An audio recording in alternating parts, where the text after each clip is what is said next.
Hello and welcome to Billy Ho Sports. Special show today. We're headed to Santa Anita for opening day racing this coming Tuesday.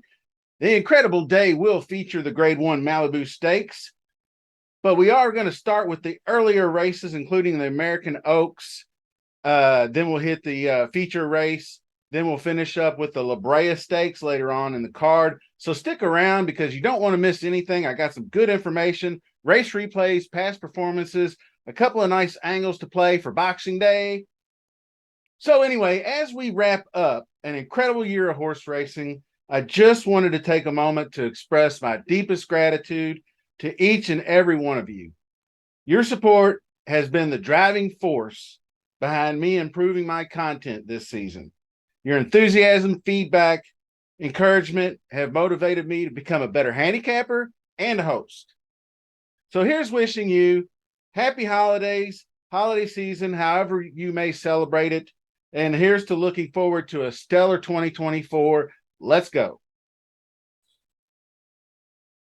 Okay, I'm going to give a few thoughts on the undercard races before we get going. The first one I wanted to talk about was race 3, the Grade 2 San Gabriel, mile and an eighth on the turf, only 6 entries, and the two that stand out to me the most are Philip D'Amato's, the horses he's got. Easter, odd name for this time of the year, right? But has the late kick I look for in a turf horse. And after claiming this one from Grand Motion back in October, Philip D'Amato had him out and won the Grade 2 Seabiscuit. So I figure he's going to run him back here. Got a good chance to win this race. The John Sadlers missed the cut, missed the boat basically at the Breeders' Cup Classic, but will try it back on the turf where he had early success overseas. So I wouldn't exactly dismiss it. And I expect we'll see Easter on the day after Christmas. So race 6 is the American Oaks, mile and a quarter on the turf. And the early favorite appears to be Antoinette, trained by Leonard Powell. She ran first or second in every race this season, including a good run versus Didia in the Grade 2 Rodeo, going the same distance on this very same Santa Anita track. A horse I got a little bit of interest in is Alunda Queen, recently claimed by one Philip D'Amato. She has yet to show much of anything over here in the States since shipping over, but the drop in class should help.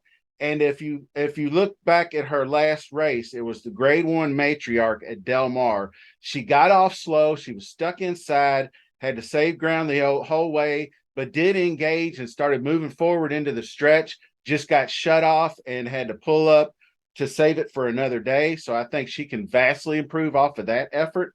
So I'm looking for her to possibly pull off the upset.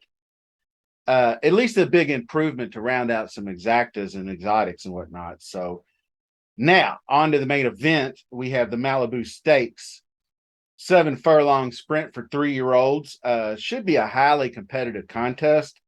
We're going to start with number 1, Brad Cox's Giant Mischief, returned to the track after being put on the shelf last February following a poor outing in the Rebel Stakes.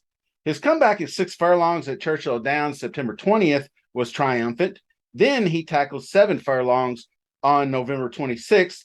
He stalked the pace, mounted his charge down the stretch, but was ultimately held off by another driving hard horse named Traeger. While Giant Mischief exhibits promise, I think I get the sense that he's just a tier below the top flight contenders in this race. So we'll get to one of them right now. Number 2, Fort Bragg, trained Bob Baffert. Familiar with the victory in this race, won it last year with Taba in 2022. Set to bring Fort Bragg on the second off a brief layoff. He breezed through 6.5 furlongs in a short field at Del Mar, earning an impressive 112 Equibase speed rating. So he looks like he's sitting on a big effort. So that's one. And then the number 3 right after it is Baffert's other burner, Speedboat Beach. is going to be coming in pretty fresh from the big effort he gave in the Breeders' Cup Sprint at Santa Anita November 4th. This 3-year-old took on older horses, held the lead into the stretch grudgingly, only to give away to a champion like Elite Power. So after seeing that kind of performance, this race looks right in his wheelhouse. So I'll keep a close eye on that one. Probably going to be heavily bet. Number 4, Sharp as Attack, trained by Doug O'Neill. 2 wins and 8 starts, but has not seen victory since his first 2 races, which was about 16 months ago. O'Neill is hoping the turf to dirt move will improve chances, but I'm not seeing it here. Number 5, Damon's Mound, should be stalking the pace for trainer Michelle Lavelle, aiming to make a late charge for the win. He did go right to the lead in the 300K Steel Valley Sprint most recently at Mahoning Valley. Appeared to have the race in hand, but he's rivalry back and forth with a horse named Rivet took to his Rivet took to his revenge anyway by unleashing an explosive rally and blitzed right by Damon's Mound for the easy victory. Number 6, what is it? Matanzas Creek, Tim Yak Teen, late blooming 3-year-old sired by Empire Maker. I kind of think a wait and see approach on this one. Did break his maiden just a month ago at Del Mar, but the speed figures would have to jump exponentially for him to get up into the hundreds here. So I'm going to pass on that one. Number 7, He Jazzy. That's Bob Baffert as well. Showed promise as a 2-year-old, but Bob Baffert didn't like the finish after the 2022 American Pharoah Stakes. So Baffert kind of pumped the brakes on him and then decided to wait till he broke his maiden in January. Then he ran 4th in the San Felipe and then 2nd in the Lafayette. Then he went on the shelf for a 7-month hiatus. Very impressive comeback at 6 furlongs, Santa Anita. That does renew promise in this horse. So just add another one to the mix for Baffert. Number 8, Race Kane is an interesting one. Could see a fast enough pace in this race to come from slightly off and make his closing bid. His race at Keeneland in the Perryville Stakes would have been an ideal setup, I would say, for this one. 7 furlongs opened up in a quarter, 22.50. And then I believe they went the half-mile marker in 45.69. That's fast enough. Rounded the turn. He got into it with number 5, Dr. Venkman. He took the lead, but closely followed by Race Kane. Those two engaged in a duel. Race Kane got up by a head. I like that horse. It was one of my more favorable horses on the Derby Trail, I'd say. But ultimately,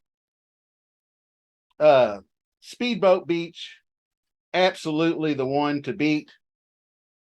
And then it's close between Fort Bragg and Race Kane. Those two are kind of on the same level to me. Then we have Damon's Mound. He Jazzy could be a sleeper if he steps it up, coming off that sharp but coming off a sharp 5 furlong work on December 18th, Speedboat Beach is the pick. There, said it. Now, we're going to close out with the Grade 1 LaBrea, 7 furlong sprint for the fillies. Now, clearly unhinged jumps off the page as the class in the field to me. The Breeders' Cup Filly Mare Sprint just proved to be a little bit over her skis. But if she comes back off the layoff with the form she showed like around the Grade 1 test, I like her a lot. Then I think the other choice is going to be Howell, Brad Cox trained filly, 2 for 2, showing good form and winning both races. She's more than ready, I think, to make the step up in class. So those two are the picks. And best of luck for your Boxing Day betting. And I hope your thorough preparation pays off. So Merry Christmas to all. And to all, great weekend. See you soon.